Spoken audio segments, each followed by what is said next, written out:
जय हिंद। स्वागत है आप सभी का एक बार फिर से कुछ न्यू जानकारी के साथ। सबसे पहले अपडेट जानते हैं कि क्या अपडेट दिया गया था। मैं जो अपडेट दिया गया है उससे मैं आपको पहले ही बता दिया था। जो बच्चे हैं 10 और 12 का, वो बहुत सारे बच्चे फेल होने वाले हैं, है ना। तो वो अपडेट दिया गया है, कुछ लिखा हुआ है, सुन लेते हैं कि सभी बच्चे नहीं हो सकते पास। एक लिखा हुआ है कि मैट्रिक इंटरमीडिएट के रिजल्ट में होगा सुधार। यहाँ तो लिखा हुआ है कि होगा सुधार, मीन्स अच्छा मार्क्स मिलेगा। जो पिछले साल जितना रिजल्ट हुआ था उससे अच्छा परसेंटेज हो सकता है इस बार। लेकिन उसी में आगे लिखा हुआ है कि सभी बच्चे नहीं हो सकते हैं पास। क्यों नहीं हो सकते पास? सभी बच्चे होना चाहिए, सभी बच्चे को पास, क्योंकि एग्जाम तो रद्द है, कैंसिल है, तो सभी को पास करना चाहिए। तो इसमें लिखा गया है कि 2020 में 9वीं व 11वीं में सफल हुए सभी छात्र छात्राएं इस साल मैट्रिक और इंटरमीडिएट में पास नहीं भी हो सकते हैं। जितने भी सफल हुए थे 9 में और 11 में 2020 में, वो 12 में 2021 में सफल नहीं होंगे। क्या कारण है भाई? इनमें से कई छात्र छात्राओं को अनुत्तीर्ण भी घोषित किया जा सकता है। ठीक है, मतलब फेल घोषित किया जा सकता है। सूत्रों की माने तो जैक की ओर से ली गई परीक्षा में OMR सीट का अलग अलग विषयों का नंबर देखा जाएगा, टोटल नहीं देखा जाएगा। जैसे मान लीजिए आपका 11 में टोटल मार्क्स 250 का था, उसमें से 130 आया है आपका, तो आप पास हैं कि फेल हैं, उस पर भी आगे चर्चा करेंगे। यहाँ लिखा हुआ कि कोई छात्र अगर किसी विषय में निर्धारित पासिंग मार्क्स से कम अंक लाए हैं तो उन्हें फेल किया जाएगा। ठीक है, अगर आपका जो पास मार्क्स होता है उस पास मार्क्स से आप कम लाते हैं तो आपको क्या किया जाएगा? आपको कर दिया जाएगा फेल। ठीक, मीन्स एक ही जगह ऊपर हेडलाइन में लिखा हुआ है कि इंटरमीडिएट के रिजल्ट में होगा सुधार, और वहीं आगे लिख दिया गया है कि हो सकता है तो ज़्यादा बच्चे कर सकते हैं फेल, है ना। तो इस पर मतलब जैक भी है, झारखंड एकेडमिक काउंसिल भी है, यही सोच रही है कि बच्चों को पास किया जाना चाहिए ज़्यादा से ज़्यादा। तो क्या वो मंथन कर रही है? क्या कुछ जो फॉर्मूला है वो तैयार कर रही है? फॉर्मूला तो आप लोगों को मैं बता दिया हूँ, बहुत बार बताया हूँ, शायद आप लोगों को समझ में आया होगा, लेकिन बहुत सारे क्वेश्चन आ रहे हैं तो कुछ मैं अभी और बताने वाला हूँ। तो आज का यही था अपडेट कि जो आप लोगों का, कि आप लोग जो हैं बहुत सारे बच्चे जो अगर अलग अलग विषय में देखा जाएगा तो आप फेल हो सकते हैं। ठीक है, तो चलिए जानते हैं कैसे फेल हो सकते हैं। वीडियो को पूरा देखने की कोशिश कीजिएगा। और आपको बताऊं कि इस तरह का जो अपडेट होता है जैक का, छोटी से छोटी बड़ी से बड़ी अपडेट, हर एक अपडेट से अवगत कराता हूं आपको मैं। तो चैनल को सब्सक्राइब कर लें और सब्सक्राइब करके चैनल से जुड़ जाएँ। ठीक है, मेरा मकसद भी यही है चैनल बनाने का कि बच्चे जो होते हैं ना, जो 12 तक होते हैं, वो स्कूल में बच्चे मास्टर से पूछने चाहते हैं तो शिक्षक जो होते हैं वो बताते नहीं, उनको परेशान हो जाते हैं, तो कहाँ पूछेंगे। इसलिए मैं हर कमेंट का जवाब देने की भी कोशिश करता हूँ, क्योंकि अब मैं जानता हूँ कि आप कमेंट कर रहे हैं तो आपको कुछ क्वेरी है, आप क्वेश्चन पूछना चाह रहे हैं, आपको जानकारी लेना है। अगर आप जानकारी लेना चाहते हैं और नहीं बताऊँ तो क्या फ़ायदा फिर। इसलिए मैं कमेंट का जवाब जितना ज़्यादा से ज़्यादा हो सके देने की कोशिश करता हूँ। ठीक है, तो देखिए आपका A+A, B, C, D कुछ भी आया है, तो अब आप पूछ रहे हैं कि हम जो लाए हैं A+ तो पास है कि फेल है? A+A, B, C अगर आपके जो लिखा हुआ है रिजल्ट में, तो आपको घबराने की ज़रूरत जरा सी भी नहीं है। आपको घबराने की ज़रूरत जरा सी भी नहीं है। वीडियो को पूरा देखिएगा, आपको जरा से भी घबराने की ज़रूरत नहीं है। अगर आपके रिजल्ट में D लिखा हुआ है, क्या लिखा हुआ है? D, तब आपको घबराने की ज़रूरत है, थोड़ा बहुत घबराने की ज़रूरत है। लेकिन ऐसा भी नहीं अभी कहा जा रहा 100%, अभी ऐसा भी 100% नहीं कहा जा रहा कि D है तो उसको फेल ही कर दिया जाएगा। लेकिन अभी मैंने आपको पढ़ के सुनाया ना कि ऐसा भी सूत्रों से मालूम चल रहा है कि अगर जो ईच सब्जेक्ट देखा जाएगा, प्रत्येक सब्जेक्ट को, अगर प्रत्येक सब्जेक्ट में किसी में अगर फेल होते हैं तो बच्चे का रिजल्ट जो है वो ख़राब हो सकता है। ठीक है, तो A, B, C आपको घबराने की ज़रूरत नहीं है। आपका जो मार्क्स है वो मार्क्स आपको मिल जाएगा। कितना मिलेगा ये बाद में तय होगा। ये तो 9 वाला है, ठीक है, 9 वाले का है। 9 वाले का तो मार्क्स दिया नहीं गया है, तो वो आपको उनको समझना होगा कि आपका जो टोटल तो मार्क्स दिया हुआ नहीं है, आपको ग्रेड में ही समझना होगा।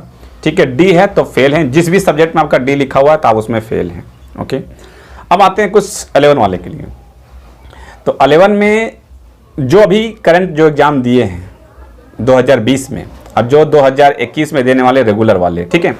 तो उनका क्या है कि जो सब्जेक्ट में आप एग्ज़ाम दिए थे तो आप 40 में दिए थे, 40 का आप परसेंटेज निकाले 33%, और जितना भी आ रहा है तो पास है आप। तो 40 का 13 होता है, 13 होता है, और आपका 50 में अगर निकालेंगे तो 50 में आपका 17 होता है।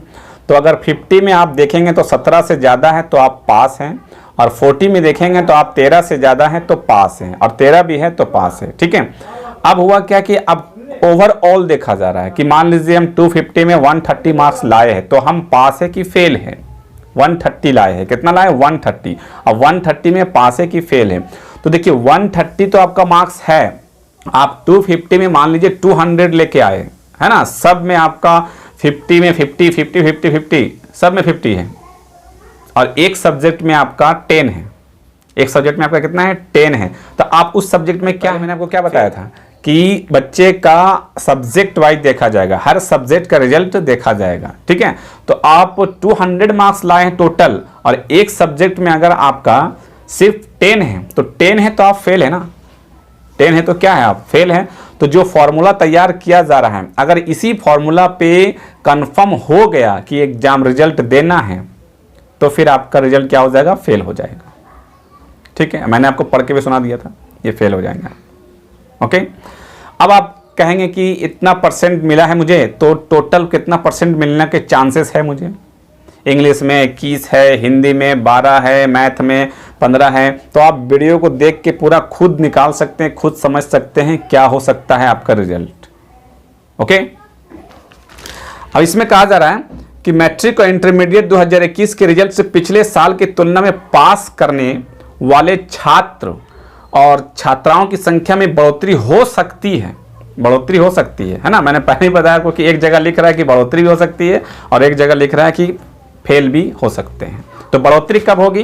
तो बढ़ोतरी जब होगी जो बच्चे 9 में एक सब्जेक्ट में फेल थे उसको इग्नोर किया जाएगा, उसमें भी मार्क्स बढ़ा के दिया जाएगा। जो बच्चे 11 में एक सब्जेक्ट फेल थे उसको इग्नोर किया जाएगा, उसको भी मार्क्स बढ़ा के दिया जाएगा। तो रिजल्ट में बढ़ोतरी जरूर होगी। लेकिन अगर 11 में फेल थे तो उसको 12 में फेल कर दिया जाएगा तो रिजल्ट में बढ़ोतरी नहीं होगी। रिजल्ट में क्या होगा? घटोत्तरी हो जाएगी, मतलब घट जाएगा रिजल्ट, है ना। बढ़ेगा नहीं, रिजल्ट घट जाएगा। तो इस पर थोड़ा मंथन करना चाहिए जैक को कि रिजल्ट जितना ज़्यादा से ज़्यादा अच्छे मार्क्स देने की कोशिश करे बच्चे को, ठीक है। अब बहुत सारे क्वेश्चन ये भी था कि 50 में मुझे मिला है 20, 50 में 20 मिला है, और थ्योरी में 40 है और प्रैक्टिकल में 10 है। तो कैसे मालूम चलेगा कि कितना मार्क्स है? वो तो आपको नहीं मालूम चलेगा, लेकिन एक अनुमान आप लगा सकते हो। अनुमान ये लगा सकते हैं कि मान लीजिए आपको 50 मार्क्स में 40 आपका टोटल थ्योरी था, 10 नंबर आपका प्रैक्टिकल था, है ना। तो आपको मिला है 25 मिला है। तो अब आप अपने स्कूल में, कॉलेज में जब पढ़ते थे तो वहाँ के शिक्षक, टीचर आप लोगों को जरूर बताएं, कुछ तो हिंट्स मिला होगा कि आपको कितना प्रैक्टिकल में दिया जा रहा है, सभी को कितना दिया जा रहा है। एवरेज में मान लीजिए कि 10 में किसी को 7 दिया जा रहा है, 8 दिया जा रहा था, किसी को 10 में 10 दिया जा रहा था। तो आपका व्यवहार जो है अपने शिक्षक के साथ कैसा था, तो कितना मार्क्स दे सकते हैं आपको। तो आप उतने से आप 25 में से 5 मार्क्स निकाल लीजिए कि 5 मार्क्स मेरा प्रैक्टिकल में दिए होंगे सर, तो 20 नंबर आया, 20 आया ना। अब 20 को डबल करेंगे तो 40 हो जाएगा, किसी भी सब्जेक्ट में 40 हो गया। अब 40 में से 80 का है मान लीजिए तो 40 हो गया, 40 में उसके बाद फिर 20। अब इसको आपको स्कूल से मिलने वाले हैं तो 15 जरूर मिलेगा। तो 40 और 15 कितना हो जाएगा? 55 हो जाएगा। तो मीन्स आपका सेकंड डिवीजन तो हो रहा है, एक सब्जेक्ट का सेकंड डिवीजन हो रहा है। इस तरह से आप हर एक सब्जेक्ट का अपना निकाल के और अपने से एनालाइज कर सकते हैं कि कितना मार्क्स आपको मिलेगा और क्या रिजल्ट आपका होने वाला है। ओके, आई होप आप लोगों को अब समझ में आ गया होगा कि क्या जो और अपडेट से मैंने आपको अवगत करा दिया था, जो अपडेट दिया गया था, और रिजल्ट की प्रक्रिया भी आप लोगों को समझ में आ गई होगी। और भी कुछ परेशानी, प्रॉब्लम है तो कमेंट करें, मैं कमेंट का जवाब देने की कोशिश करता हूं। और फिर मिलते हैं नेक्स्ट वीडियो में कुछ खास जानकारी के साथ। तब तक रखें अपना ख्याल। Thank you friends, thanks for watching.